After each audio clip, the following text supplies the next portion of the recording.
হিন্দু ধৰ্মত পূজাৰ বাবে চাকি জ্বলোৱাৰ পৰম্পৰা আছে। চাকি জ্বলোৱাৰ বাবেও কিছুমান নিয়ম আছে। কেৱল এই নিয়ম অনুসৰি চাকি জ্বলালেহে পূজাৰ সঠিক ফলাফল পাব পাৰি। অন্যথা সেই পূজাৰ ফলত লাভৰ পৰিৱৰ্তে ক্ষতিহে হ'ব পাৰে। চাকি এগছি জ্বলালেহে পূজা আৰম্ভ হয়। পূজা যিয়েই নহওক, প্ৰথমে চাকি জ্বলোৱা হয় আৰু তাৰ পিছতহে পূজা আৰম্ভ হয়। সকলো প্ৰকাৰৰ পূজা প্ৰদীপ জ্বলোৱা অবিহনে আধৰুৱা বুলি গণ্য কৰা হয়। পূজাৰ সময়ত চাকি জ্বলোৱাৰ পৰম্পৰা সকলোৱে মানি চলে, কিন্তু চাকি জ্বলোৱাৰ কিছুমান নিয়ম আছে। বেছিভাগ মানুহে সেই নিয়ম মানি নচলে, যাৰ বাবে পূজাৰ শুভ ফল পাবলৈ সক্ষম নহয়। আপোনালোকে কৰা পূজাৰ সম্পূৰ্ণ ফলাফল পাবলৈ আপুনিও চাকি জ্বলোৱাৰ নিয়ম মানি চলিব লাগিব। প্ৰিয় দৰ্শক, প্ৰতিদিনে মানুহে নিজৰ ঘৰৰ মন্দিৰত হওক বা গোসাঁই ঘৰত অথবা পূজাস্থলীত চাকি জ্বলায়। কিন্তু বহুতেই এই চাকি জ্বলোৱাৰ নিয়ম নীতিবোৰ সম্পূৰ্ণকৈ নাজানে। আপুনি, মই, আমি সকলোৱে ভগৱানৰ নাম লৈ চাকি গছি জ্বলাওঁ। কেতিয়াবা বাৰু আপুনি মন কৰিছেনে যে আপুনি মই জ্বলোৱা চাকি গছিয়ে আমাৰ জীৱনলৈ কিবা অশুভ সংকেত কঢ়িয়াই আনে নেকি? আপুনি জ্বলোৱা চাকি গছি সম্পূৰ্ণকৈ জ্বলি শেষ হয়নে? কেতিয়াবা চাকি গছিত ব্যৱহাৰ কৰা তেল বা ঘি আধা থাকি যায় নেকি? বা কেতিয়াবা চাকি গছি জ্বলাবলৈ ব্যৱহাৰ কৰা শলিতাডাল আধা জ্বলাকৈ থাকি যায় নেকি? কেতিয়াবা আপুনি জ্বলোৱা চাকি গছিৰ শলিতাডালত ফুলৰ নিচিনা থোপা বান্ধে নেকি? শলিতাত ফুলৰ নিচিনা থোপা বন্ধাৰ অৰ্থ কি জানেনে? এনেকুৱা হ'ব পাৰে নেকি যে আপুনি জ্বলোৱা চাকি গছিৰ লগত আপোনাৰ জীৱনৰ সমস্যাবোৰ জড়িত হৈ আছে? আপুনি বাৰু প্ৰথম জ্বলোৱা শলিতাডালতে পুনৰ জ্বলায় নেকি? যদি আপুনি তেনে ভুল কৰি আহিছে বা কৰে, তেনে তাৰ পৰিমাণ আপুনি ভোগ কৰিবই লাগিব। হয় প্ৰিয় দৰ্শক, আজি আমি কথা পাতিম চাকিৰ লগত জড়িত কিছুমান নিয়ম নীতিৰ ৰহস্য আৰু তাৰ পৰা পোৱা সংকেতৰ বিষয়ে।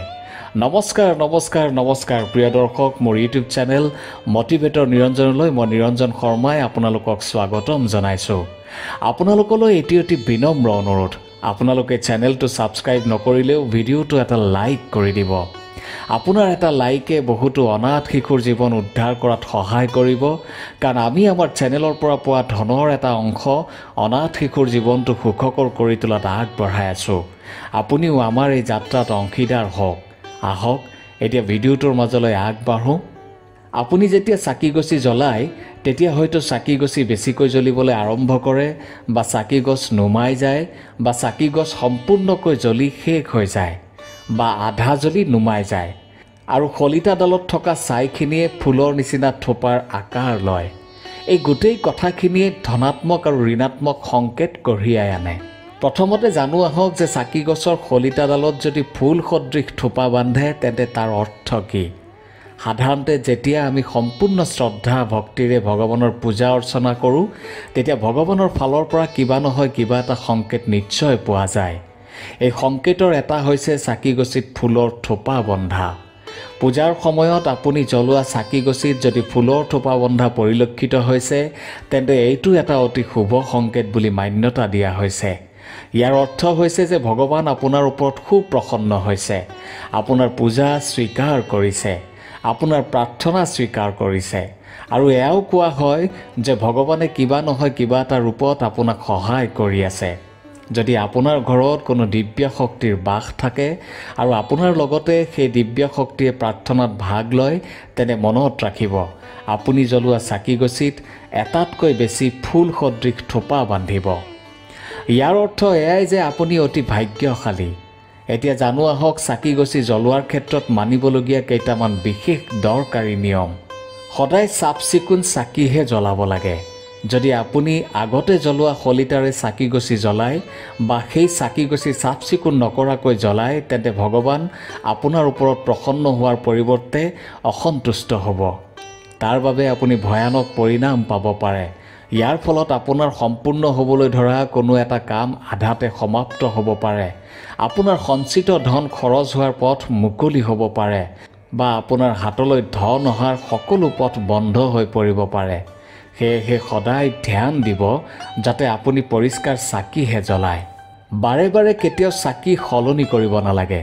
কিছুমান মানুহৰ এটা অভ্যাস থাকে যে প্ৰায় কেইদিনমানৰ মূৰে মূৰে জ্বলোৱা চাকি গছ সলনি কৰি দিয়ে। এনে কৰিলে তেওঁ যি সিদ্ধি পাব লাগিছিল তাৰ পৰা বিৰত থাকে। বাৰে বাৰে একেগছি চাকি জ্বলালে তাত সকলো দেৱ দেৱীৰ শক্তি আহি যায়, যাৰ বাবে সিদ্ধি পোৱাত সহায়ক হয়। চাকি জ্বলাওঁতে দেহ মন সদায় পবিত্ৰ কৰি ৰাখিব লাগে। চাকি জ্বলাওঁতে যদি আপোনাৰ দেহ মন পবিত্ৰ হৈ নাথাকে, শুদ্ধ হৈ নাথাকে, তেতিয়া সেই চাকিৰ পৰা বা সেই প্ৰাৰ্থনাৰ পৰা আপুনি একো ফল আশা কৰিব নোৱাৰে। আপোনাৰ উন্নতিত বাধা আহিব পাৰে।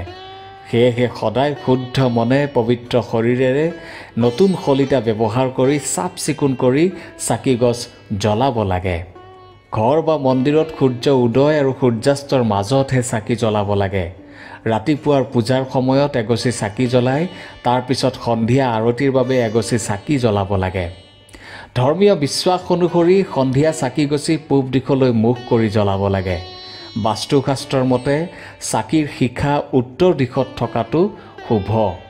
চাকিৰ দিশ ঠিক ভগৱানৰ সন্মুখত হ'ব লাগে। ঘিউৰ চাকি সদায় বাওঁফালে ৰাখি জ্বলাব লাগে। তেলৰ চাকি সদায় সোঁফালে ৰাখি জ্বলাব লাগে।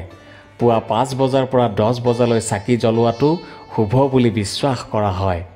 একে সময়তে সন্ধিয়া 5 বজাৰ পৰা সন্ধিয়া 7 বজালৈ সময়খিনি চাকি জ্বলোৱাৰ বাবে শুভ বুলি বিবেচিত কৰা হয়। চাকি জ্বলাই থাকোঁতে শুভম কাৰোতি কল্যাণম আৰোগ্যম ধন সম্পদা শত্ৰু বুদ্ধি বিনাশয় দীপকায় নমস্তুতে এই মন্ত্ৰটো জপ কৰিব লাগে। আপুনি জ্বলোৱা চাকি গছৰ পৰা যদি চমৎকাৰ চাব বিচাৰে তেন্তে একেৰাহে প্ৰায় 10-20 বছৰ এগছি চাকিকেই জ্বলাওক। এনে কৰিলে আপুনি সদায় কৰা প্ৰাৰ্থনাৰ শক্তি সেই চাকিগছিত নিহিত হৈ পৰিব আৰু আপোনাৰ ভক্তিত শক্তি আহি যাব। কোৱা হয় যে চাকিৰ চমৎকাৰ পাবলৈ বহুদিন কোনো ৰোগত আক্ৰান্ত ব্যক্তিয়ে যদি কোনো এক পৰিষ্কাৰ পাত্ৰত অলপ গংগাজল মিহলোৱা পানী লৈ তাত চাকিগছ তিয়াই থৈ কিছু সময় পিছত উলিয়াই সেই পানী নিয়মিত ৰূপে সেৱন কৰে, তেন্তে তেওঁ সেই ৰোগৰ পৰা উপশম পোৱাৰ যথেষ্ট সম্ভাৱনা থাকে। কাৰণ চাকিগছত এক দিব্য শক্তি নিহিত হৈ থাকে। আপোনাৰ ঘৰত বা আপোনাৰ ব্যৱসায়ত যদি কাৰোবাৰ নজৰ লাগিছে, তেন্তে আপুনি ঘৰৰ মন্দিৰত জ্বলোৱা চাকিগছ তামৰ পাত্ৰত পানী লৈ তাত তিয়াই ৰাখিব লাগে আৰু এদিন পিছত সেই পানীখিনি আপোনাৰ ঘৰত বা আপোনাৰ ব্যৱসায়ৰ স্থানত ছটিয়াই দিব লাগে। এনে কৰিলে অশুভ শক্তিৰ নাশ হয় বুলি কোৱা হয়। প্ৰিয় দৰ্শক, ধৰ্মীয় বিশ্বাস বা অবিশ্বাস যিয়েই নহওক কিয়, আপুনি যদি জ্বলি থকা চাকি এগছি দেখে তেন্তে আপোনাৰ মনটো আপোনা আপুনি অন্য এক প্ৰশান্তিৰ অনুভৱ কৰিব। সেয়েহে হয়তো যিকোনো শুভ কৰ্মৰ আৰম্ভণিতে চাকি এগছি জ্বলোৱাৰ পৰম্পৰা চলি আহিছে। আপোনাৰ মতামত জনাবলৈ নিশ্চয় নাপাহৰিব। ধন্যবাদ।